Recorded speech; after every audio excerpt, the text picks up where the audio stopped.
Hamjambo na karibuni tena watazamaji wangu wa BM Daily Politics. Siku ambayo ilikuwa imesubiriwa kwa hamu na gamu hatimaye imeweza kufika, na siku ya kesho ndio kunatarajiwa maandamano ya mkondo wa pili kule nchini Tanzania, ambapo Watanzania na wanaharakati pamoja na viongozi wa upinzani ambao wamechoshwa na uongozi wa Rais Mama Samia Suluhu watakuwa wanaingia tena ili kujaribu kupindua uongozi wa Mama Samia Suluhu na kumtaka Mama Samia Suluhu aweze kuondoka mamlakani. Watanzania walipojitokeza kwenye maandamano ya kwanza tarehe 29 kupinga utawala wa Mama Samia Suluhu na kupinga uchaguzi wa mwaka wa 2025, juhudi zao hazikuweza kufua dafu. Pengine kipindi kile hawakujitokeza kwa wingi kwa sababu ndio ilikuwa mara ya kwanza kwa kipindi kirefu watazamaji wangu hakuja kuwa kukishuhudiwa maandamano kule nchini Tanzania, na kwa hivyo hilo limekuwa ni kama jambo geni kwao, hawakuwa wamejiandaa. Lakini sasa baada ya hilo jaribio la kwanza, mara hii tuko na matumaini ya kwamba watajitokeza kwa wingi kuliko vile ambavyo walikuwa wamejitokeza katika ule mkondo wa kwanza. Kuna mambo ambayo walijifunza kwenye hayo maandamano ya mkondo wa kwanza, lakini sasa katika haya maandamano ambayo tunashuhudia yafanyike siku ya kesho kule nchini Tanzania, huenda mambo yakakuwa tofauti. Maandamano ya kwanza watazamaji wangu yalikuwa na ghasia na fujo, watu wakapoteza maisha yao, mali zikachomwa kule nchini Tanzania, biashara zikalemazwa, barabara zikafungwa. Sasa siku ya kesho watazamaji wangu, kulingana na habari ambazo tunaendelea kuzipata, ni kwamba ni maandamano ambayo yatafanywa kwa njia ambayo iko na utaratibu, njia ya amani, maandamano ambayo hayatakuwa na fujo. Na kama maofisa wa polisi ama jeshi la polisi litazingatia kanuni za hao waandamanaji, basi ni maandamano ambayo yatakuwa ya amani bila fujo na ghasia. Lakini endapo sasa hawa maofisa wa polisi wataanza kuzua fujo na ghasia, jambo najua ambalo litatendeka, kwa sababu haya maandamano tayari yameweza kupigwa marufuku, yameweza kukataliwa, na kwa hivyo wananchi kuingia kwenye maandamano ni kama itakuwa kinyume na mipango ya serikali ya Mama Samia Suluhu. Na kwa hivyo tunatarajia kuna mambo ambayo huenda yakajirudia, yale ambayo tulishuhudia kwenye maandamano yaliyopita tarehe 29 mwezi wa 10, sasa huenda yakajirudia tena. Lakini hatuombi mambo ya mauaji ama visa vya watu kuuawa tena. Na pia tunapozungumza sivyo watazamaji wangu, habari ambazo tunazipata kutoka kule nchini Tanzania ni kwamba kuna onyo ambalo limeweza kupeanwa kwa wananchi wasijitokeze siku ya kesho, wakae manyumbani kwao, washerekee siku ya uhuru wa kule nchini Tanzania. Viongozi mbalimbali watazamaji wangu na makundi ya kutetea haki za binadamu kutoka hapa nchini Kenya wanaendelea kusimama pamoja na Watanzania wakati wanaendelea kutafuta nchi mpya, wanaendelea kutafuta katiba mpya, wanatafuta demokrasia. Wanaharakati na makundi ya kutetea haki za binadamu kutoka hapa nchini Kenya wako na ujumbe kwa serikali ya Mama Samia Suluhu. Na unajua watazamaji wangu, hii nchi ya Tanzania nimewalezea kwamba siku ya kesho itakuwa inaangaziwa sana dunia mzima ni nini ambacho kitatendeka pale. Unajua bado kuna mambo mengi ambayo yalifichwa wakati wa yale maandamano ya tarehe 29 mwezi wa 10, ambapo maelfu ya watu waliuawa, wengine wakajeruhiwa, wengine hawajulikani mahali ambapo walipo. Na sasa siku ya kesho itakuwa ni jambo lingine ambalo sasa ulimwengu mzima litaangalia kwa kiundani, na serikali ya Mama Samia Suluhu ipo tabani, kwa sababu ni lazima ihakikisha kwamba ni maandamano ambayo yatafanyika kwa njia ambayo ni ya amani. Unajua watazamaji wangu, hakuna jambo libaya kama kuazimia watu mitandao, kumaanisha kwamba yale mambo ambayo yanatendeka pale ndani nchi ya Tanzania hakuna mtu ambaye anaweza kujua. Lakini licha na changamoto zilizoshuhudiwa kwenye maandamano yaliyopita, Watanzania ujumbe wao uliweza kufika kwa serikali, ingawaje serikali haijaanza kutekeleza baadhi ya mambo ambayo yalikuwa yanawafanya Watanzania waandamane, lakini ujumbe serikali iko nao. Watanzania wanataka katiba mpya, wanataka demokrasia, wanataka multipartyism, wanapinga uchaguzi wa Mama Samia Suluhu.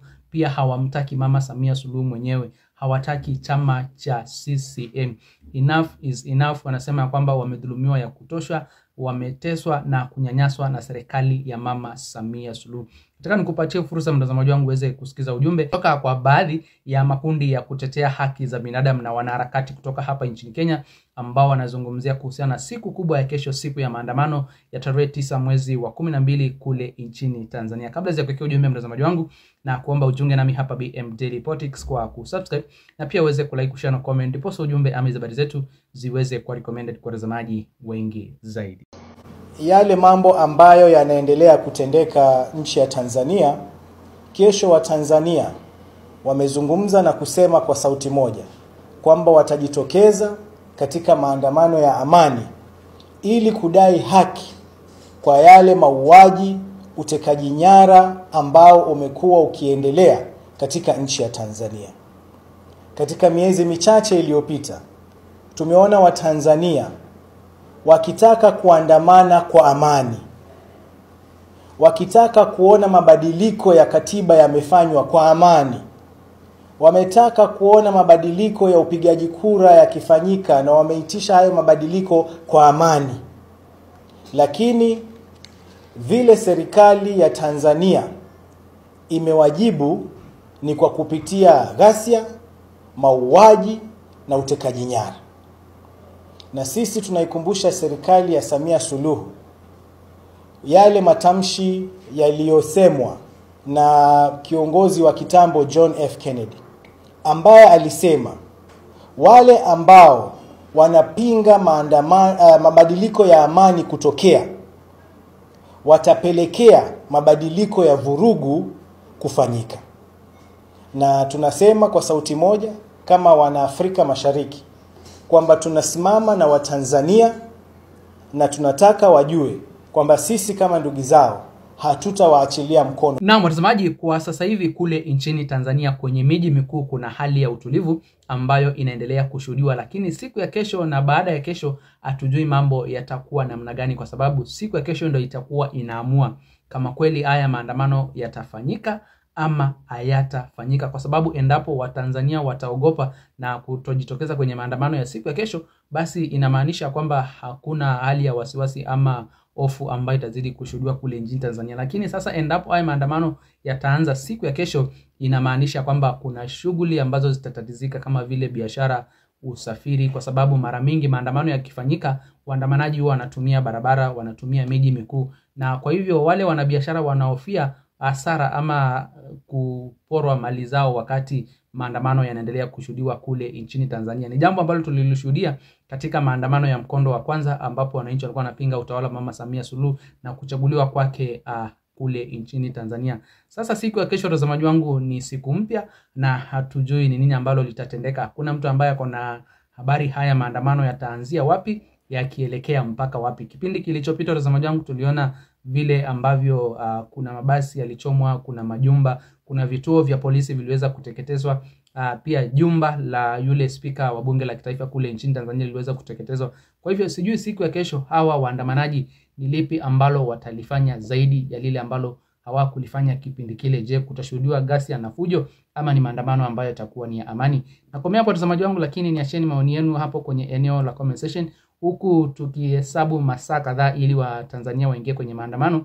Je, wewe mtazamaji wangu unakubaliana na mpango wa Tanzania kuingia kwenye maandamano na kupinga utawala wa Mama Samia Suluhu, ama wewe Mkenya, Mtanzania upo sawa kabisa na Mama Samia Suluhu kuendelea kuwaongoza wa Tanzania, na unaona ni lipi ambalo linastahili kubadilishwa endapo Mama Samia Suluhu ataendelea kuwaongoza wa Tanzania? Je, atawaletea katiba mpya, ataleta demokrasia, ataleta multipartyism, ama ataendelea kutawala na katiba ambayo inamruhusu yeye peke yake aweze kuwa mgombea pekee kwenye kinyang'anyiro cha urais? Niwekee maoni yako hapo kwenye eneo la comment section mtazamaji wangu, na kabla hajamatisha ningependa kukumbusha ujiunge nami hapa BM Daily Politics kwa kusubscribe, ndipo uko kwanza kuzipata habari punde tu ninapozichapisha, na pia uweze kulike, kushare na comment, ndipo ujumbe ama habari zetu ziweze kuwa recommended kwa watazamaji wengi zaidi. Msene bado watazamaji, nitakuwa narejea vipunde na mengi zaidi ya kuwafahamisha.